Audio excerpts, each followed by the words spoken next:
اب آتے ہیں جب ہم پرومپٹ کی بات کرتے ہیں اس کے اجزاء، ٹھیک ہے، کہ ایک اچھے پرومپٹ کے اجزاء کیا ہوں گے، انگریڈینٹس جس کو ہم کہتے ہیں. کوئی بھی چیز جب آپ پکاتے ہیں، کھانا پکاتے ہیں، تو اس کے بھی اجزاء ہوتے ہیں. آپ کوئی گھر بنا رہے ہیں، ٹھیک ہے، تو اس کے بھی ٹھیک ہے، ہم اس کو انگریڈینٹس تو نہیں کہتے لیکن کچھ چیزوں سے وہ گھر بنتے ہیں، ٹھیک ہے. اسی طرح پرومپٹ جو ہوتے ہیں وہ اس کے بھی کچھ اجزاء ہیں. سب سے پہلی چیز جو ہے نا وہ کلیئر ہونا چاہیے، واضح ہو، سمجھنے کے قابل ہو، ٹھیک ہے. آپ کیا چاہتے ہیں وہ چیز آپ اس کو واضح بتائیں، جو بھی آپ کا مقصد ہے. دوسری چیز اسپیسیفک ہو، بالکل. مطلب خیر ادھر تو میں نے لکھا ہے مختصر ہو، ضروری نہیں ہے کہ مختصر ہو، آپ اس کو طویل بھی کر سکتے، لیکن جو مقصد آپ کا ہے نا وہ آپ نے اس کو سمجھانا ہے، ٹھیک ہے.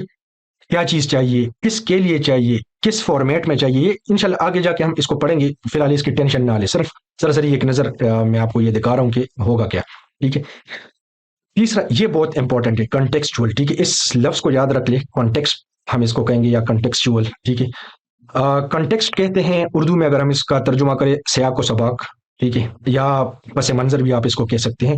یہ بہت ضروری ہوتا ہے، ٹھیک ہے. یہ جو لوگ دینی علوم کے ساتھ وابستہ ہے ان کو بھی یہ چیز پتہ ہوگی کہ جب ہم آیات کی تفسیر پڑھتے ہیں یا حدیث پڑھتے ہیں تو ان کا ایک پس منظر بھی ہوتا ہے. جب آپ وہ اس پس منظر کے ساتھ وہ پڑھتے ہیں، اس سیاق و سباق کے ساتھ پڑھتے ہیں، تو آپ کو وہ سمجھنا بہت آسان ہو جاتا ہے. تو اسی طرح جو ہے یہ کانٹیکسٹ جو ہوتا ہے کہ آپ جو کام اس سے چاہتے ہیں اس کا سیاق و سباق کیا ہے، ٹھیک ہے، اس کا پس منظر کیا ہے، کس جو آپ کا ایک سرکل ہے اس کے اندر رہتے ہوئے آپ اس سے یہ چیز پوچھ رہے ہیں، یہ بتانا بہت ضروری ہے. چوتھی چیز جو ہے نا ریلیونٹ، مطلب یہ ہے کہ جو چیزیں متعلقہ ہو صرف وہ چیزیں آپ اس کو بتائیں گے، صرف ضروری انفارمیشن. مثال کے طور پہ آپ نے کوئی انفارمیشن اس کو دینی ہے، یا کوئی سوال اس سے پوچھنا ہے کہ بھئی میں فلانی فیلڈ میں ایڈمیشن کر دوں. اب ایک بندہ اس کو کہتا ہے کہ بھئی میرے دادا کا نام جو تھا وہ تیسمار خان تھا، تو اب اس کے دادا، مطلب آپ اپنے دادا کا نام اس کو کیوں بتا رہے ہیں؟ جو آپ کو اس سے کام چاہیے تو اس میں تو دادا کے نام کا کوئی وہ نہیں ہے نا. تو اب یہ غیر ضروری انفارمیشن ہو گئی.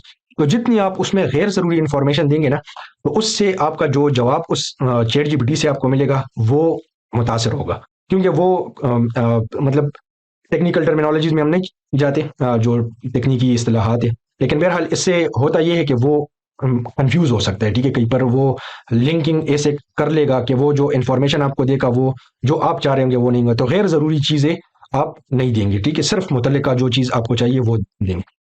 اور پانچویں چیز کنسائز. کنسائز سے مراد یہ کہ مختصر ہو، ٹھیک ہے، ٹو دی پوائنٹ ہو، آپ اس طرح کہہ سکتے ہیں. سیدھی بات ہو، اس میں زیادہ ادھر ادھر آپ نہ کر رہے ہوں. لیکن اس کا یہ مطلب نہیں ہے کہ آپ لمبا نہ لیں کہ بس 2-3 لائن میں، نہیں 2-3 لائن نہیں. اگر آپ کی بات جو ہے وہ 20 لائنوں میں ہو رہی ہے تو 20 لائنوں میں کریں. لیکن اگر 20 کی ہے اور آپ 50 میں کر رہے ہیں تو یہ آپ فضول اپنا وہ اس کو کنفیوز بھی کر رہے ہیں، ضائع بھی کر رہے ہیں. اگر آپ بھی چیٹ جی پی ٹی کا یہ کورس بالکل مفت کرنا چاہتے ہیں تو آج ہی میرے یوٹیوب چینل ٹیک وتھ ماس پر جا کر سبسکرائب کریں اور پلے لسٹ میں جا کر یہ سارے لیکچرز بالکل مفت دیکھ سکتے ہیں.